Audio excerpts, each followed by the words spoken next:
And Isaac, gosh, I started the show saying the kids say off the chain. Yeah. I think because I say it, and I just think of myself as a child, but I'm not anymore, Isaac. You're laughing at me because you're younger than me, and you're like, the kids don't say that, Jamie. I don't think I've ever seen Dang it! Off the chain. I mean, have you said off the chain? Off the chain? No, never. It's off the chain? Yeah. I don't know what you know who probably says it? Solo Mike Vrabel. Let's dive into the Patriots here because he's older than me, so he qualifies. Because it feels like it's hard to find anyone right now who doesn't think the Seahawks are going to take it to the Patriots in this game. The Seahawks are talented. They've beat great teams. Yep. They are well on their way, Manti, to being a proven Super Bowl opponent to the Patriots. Why are we overlooking New England, though, in this point? Well, I just think you alluded to it a little bit, Jamie, is when you look at the body of work, right, between these two teams, the Patriots versus the Seahawks so far this season. You think about the Pat signature wins, probably the first Bills game at Highmark Stadium. That's when I really think they came on the scene. And then after that, maybe the Baltimore Ravens game where they won late in the fourth quarter.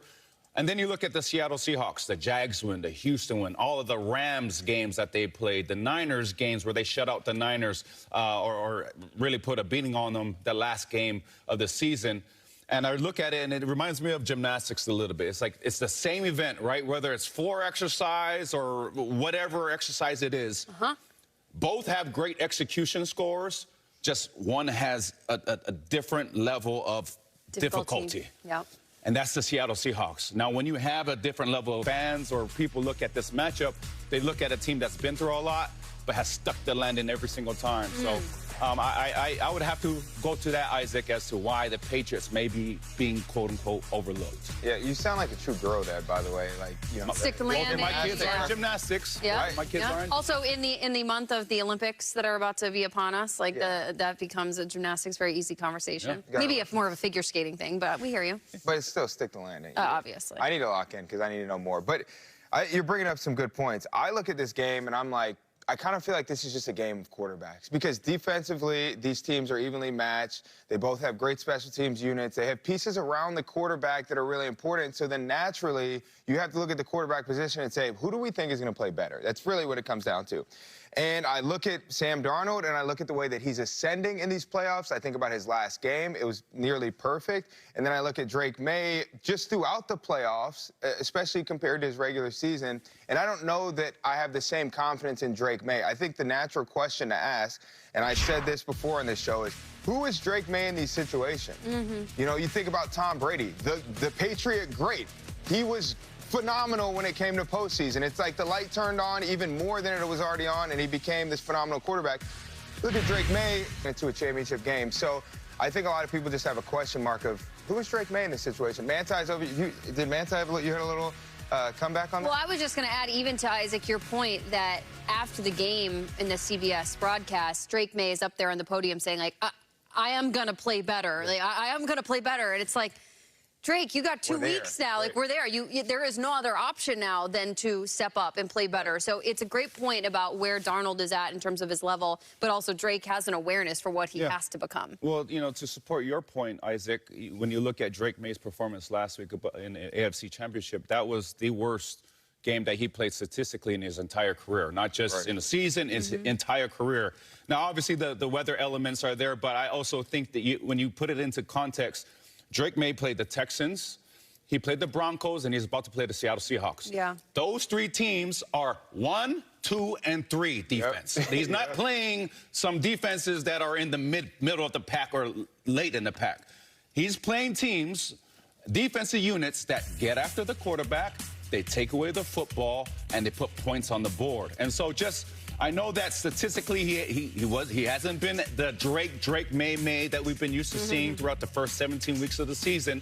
But in the playoffs, you are going to play some dogs, and he's probably played the scariest dogs in those two teams, and he's about to play probably the scariest of them all next week Sunday in the Super Bowl. So there is some credit that you have to give to the young man that he stood in there, and still his team has found a way to win. Keep all this footage in your mind as I ask you this question. It's really unfair, too, because the AFC title game, you really only have a half of football to really inspect, because with the snow coming down in Denver, like that, I feel like that doesn't count as 2 quarters of football to inspect.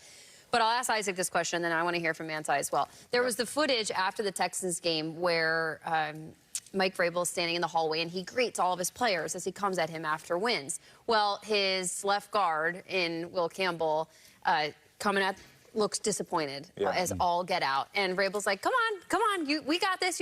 He's not pleased. For all accounts, people claim not playing great in his rookie season. He's had his moments. He's been injured. Yeah. You see that as a defensive end. You see that as a part of the Seahawks defensive line. A young rookie guy who's supposed to protect Drake Maye. What's going through your mind ahead of Super Bowl 60? Well, let's be even more specific. If he was playing phenomenal and he's still a rookie and I'm listening to my D-line coach in these meetings, my D-line coach is going to point him out regardless because you're going to attack a rookie O-lineman always. Also, McDonald, he pressures a lot. They're going to bring a lot of pressure and they're going to attack him. So I don't want to just attack Will Campbell, but at the end of the day, they definitely are looking at him saying, how can we build an entire rush plan against this guy? How can we draw up blitzes, everything against this guy? I mean, he's definitely going to be a target. And I think the biggest thing, though, is he doesn't have the noise of a coach or things like that in his ear, so it's going to help. Like this scene of him giving him a hug, Vrabel, this connection, that matters. But ultimately, the Seahawks are... Their mouths are watering. Their mouths are watering thinking about this. Well, I go back to the interview that you had with him, Jamie, when he got drafted, and he said, I would die for Drake Maye. You don't got to die for Drake Maye. You just got to block for him. And, you want to make sure that you are able to do those in certain situations, but also understand the challenges that come with playing left tackle. That's a blind spot, right? So, to that point, Josh McDaniels, have some chips, have some tight ends lined up over there to help out the young rookie because he is still a rookie, and there are going to be some guys that are going to line up on the opposite side of him that they're going to try to take advantage of maybe some of his weaknesses in his young career so far. So it's not only just on Will Campbell, but it's also on Josh McDaniels and giving his young rookie some help. We started this hour by looking at a throwback video of Mike Vrabel and all that he has represented for the New England Patriots. Manti, I'll tee you up on this one.